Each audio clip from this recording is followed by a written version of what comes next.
नेपाल में कांवड़ यात्रा के दौरान विवाद के बाद गुस्से में योगी। आखिर कौन है वो लोग जो बिगाड़ रहे नेपाल का माहौल? हिंदुओं पर आई बात तो योगी ने तुरंत की अफसरों से बात। नेपाल में धार्मिक यात्रा के दौरान बढ़ा तनाव। यूपी में योगी ने जारी किया हाई अलर्ट। बॉर्डर पर भी बढ़ाई सख्ती। आखिर ऐसा क्या हुआ कि शिव भक्तों के लिए खुद योगी मैदान में उतरे? नेपाल भगवान पशुपतिनाथ की पावन धरती, जहां हर साल लाखों श्रद्धालु भगवान शिव की भक्ति में जुटते हैं, लेकिन इस बार सावन और कांवड़ यात्रा के बीच नेपाल से आई कुछ तस्वीरों ने पूरे इलाके का ध्यान अपनी तरफ खींच लिया है। मीडिया रिपोर्ट्स के मुताबिक कांवड़ यात्रा के दौरान नेपाल के कुछ इलाकों में विवाद की स्थिति बनी, जिसके बाद प्रशासन को तुरंत सुरक्षा बढ़ानी पड़ी। तो दूसरी तरफ भारत में भी उत्तर प्रदेश और बिहार से लगी खुली सीमा को देखते हुए सुरक्षा एजेंसियां पहले से ज्यादा सतर्क दिखाई दे रही है। राजनीतिक गलियारों में भी इस पूरे घटनाक्रम की चर्चा तेज है। सवाल उठ रहा है कि आखिर नेपाल में ऐसा क्या हुआ कि उसकी गूंज भारत तक सुनाई देने लगी है? क्या इसका असर कांवड़ यात्रा की सुरक्षा व्यवस्था पर भी पड़ सकता है? आइए पूरी कहानी विस्तार से समझते हैं।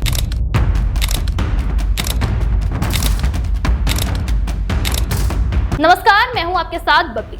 सबसे पहले समझते हैं कि नेपाल में आखिर हुआ क्या। मीडिया रिपोर्ट्स के अनुसार नेपाल के सुनसनी जिले में कांवड़ यात्रा के दौरान डीजे और लाउड स्पीकर को लेकर दो पक्षों के बीच विवाद शुरू हुआ। शुरुआती कहासुनी कुछ ही देर में तनाव में बदल गई। हालात बिगड़ते देख स्थानीय प्रशासन ने अतिरिक्त पुलिस बल बुलाया। कई इलाकों में सुरक्षा बढ़ाई गई और लोगों से शांति बनाए रखने की अपील की। प्रशासन ने साफ कहा कि किसी भी व्यक्ति को कानून हाथ में लेने की अनुमति नहीं दी जाएगी। रिपोर्ट्स के मुताबिक हालात बिगड़ने के बाद नेपाल पुलिस और सुरक्षा एजेंसियों ने कई संवेदनशील इलाकों में लगातार गश्त शुरू कर दी। बाजारों, धार्मिक स्थलों और भीड़ वाले क्षेत्रों में अतिरिक्त जवान तैनात किए गए। प्रशासन ने सोशल मीडिया पर फैल रहे अफवाहों पर भी नजर रखना शुरू किया, ताकि कोई भी भड़काऊ संदेश या फिर माहौल को खराब करने की कोशिश न करे। स्थानीय अधिकारियों ने लोगों से अपील की कि वे सिर्फ प्रशासन द्वारा जारी आधिकारिक जानकारी पर ही भरोसा करें और किसी भी अफवाहों को आगे न बढ़ाएं। प्रशासन का कहना है कि स्थिति को पूरी तरह से नियंत्रण में रखने के लिए हर जरूरी कदम उठाए जा रहे हैं और इसी बीच भारत में भी इस घटनाक्रम पर नजर रखी जा रही है। इसकी सबसे बड़ी वजह भारत और नेपाल के बीच खुली सीमा है। दरअसल उत्तर प्रदेश और बिहार के कई जिले सीधे नेपाल से जुड़े हैं, जहाँ दोनों देशों के नागरिकों का रोजाना आना जाना होता है और ऐसे में किसी भी तरह की अप्रिय घटना का असर सीमा क्षेत्रों तक पहुंच सकता है। दोस्तों, इसी कारण सुरक्षा एजेंसियां सामान्य दिनों की तुलना में ज्यादा सतर्क है। नेपाल में बढ़ी सुरक्षा व्यवस्था, सीमा पर एजेंसियां हुई सतर्क, अफवाह फैलाने वालों पर नजर। अब बात उत्तर प्रदेश की। यहाँ सावन शुरू होने से पहले ही मुख्यमंत्री योगी आदित्यनाथ ने कांवड़ यात्रा को लेकर कई समीक्षा बैठकें की थी।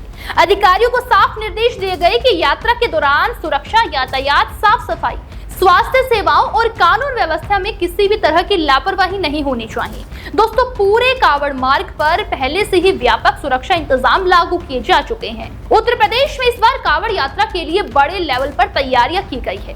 संवेदनशील मार्गों पर अतिरिक्त पुलिस बल, पीएसी और अन्य सुरक्षा बलों की तैनाती भी की गई है। ड्रोन कैमरों से निगरानी की जा रही है। हजारों सीसीटीवी कैमरों को कंट्रोल किया जा रहा है। कई जिलों में अस्थायी पुलिस चौकियां भी बनाई गई हैं। चिकित्सा शिविर, एम्बुलेंस, पीने के पानी की सुविधा, मोबाइल, शौचालय और विश्राम स्थलों की भी व्यवस्था की गई है, ताकि श्रद्धालुओं को किसी भी तरह की परेशानी ना हो। और इसके साथ ही साइबर टीमों को भी सक्रिय रखा गया है। अधिकारियों को निर्देश दिए गए हैं कि सोशल मीडिया पर फैलने वाली किसी भी भ्रामक या फिर भड़काऊ पोस्ट पर तुरंत कार्रवाई की जाए। प्रशासन का कहना है कि यात्रा को शांतिपूर्ण और सुरक्षित बनाना उसकी सबसे बड़ी प्राथमिकता है। राजनीतिक हलकों में भी इस पूरे घटनाक्रम की चर्चा तेज है।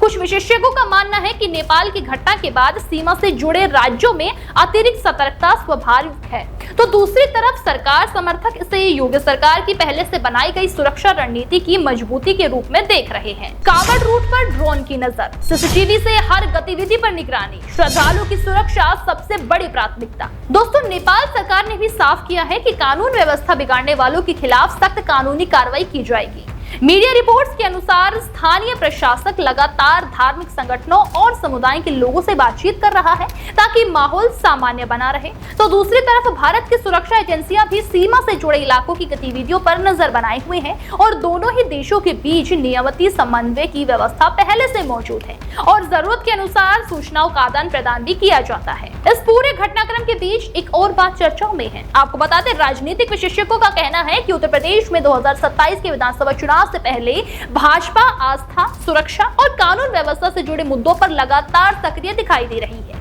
मुख्यमंत्री योगी आदित्यनाथ लगातार जिलों का दौरा कर रहे हैं और कांवड़ यात्रा की व्यवस्थाओं की समीक्षा कर रहे हैं। तो दोस्तों, दूसरी तरफ विपक्ष सरकार से रोजगार, महंगाई और अन्य जनहित के मुद्दों पर सवाल उठाता रहा है। ऐसे में आने वाले दिनों में ये देखना होगा कि राजनीतिक बहस किस दिशा में आगे बढ़ती है। फिलहाल नेपाल में कांवड़ यात्रा के दौरान हुए विवाद ने सुरक्षा एजेंसियों की चिंता जरूर बढ़ाई है।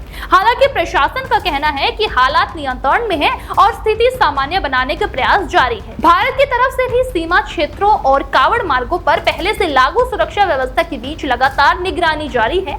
आने वाले दिनों में नेपाल में हालात कितनी जल्दी पूरी तरह से सामान्य होते हैं और सुरक्षा एजेंसियों की आगे की रणनीति क्या रहती है, इस पर सभी की नजर बनी रहेगी। लेकिन फिलहाल इतना जरूर है कि इस बार की कांवड़ यात्रा सिर्फ आस्था का मुद्दा नहीं बल्कि सुरक्षा, सतर्कता और प्रशासनिक तैयारियों की भी बड़ी परीक्षा बन गई है। देश दुनिया की हर बड़ी, सटीक और भरोसेमंद खबर देखने के लिए अभी विजिट करें हमारे वेबसाइट nowuttarpradesh.com और nownoida.com पर, क्योंकि यहाँ आपको सिर्फ सुर्खियां नहीं बल्कि पूरी जानकारी मिलेगी।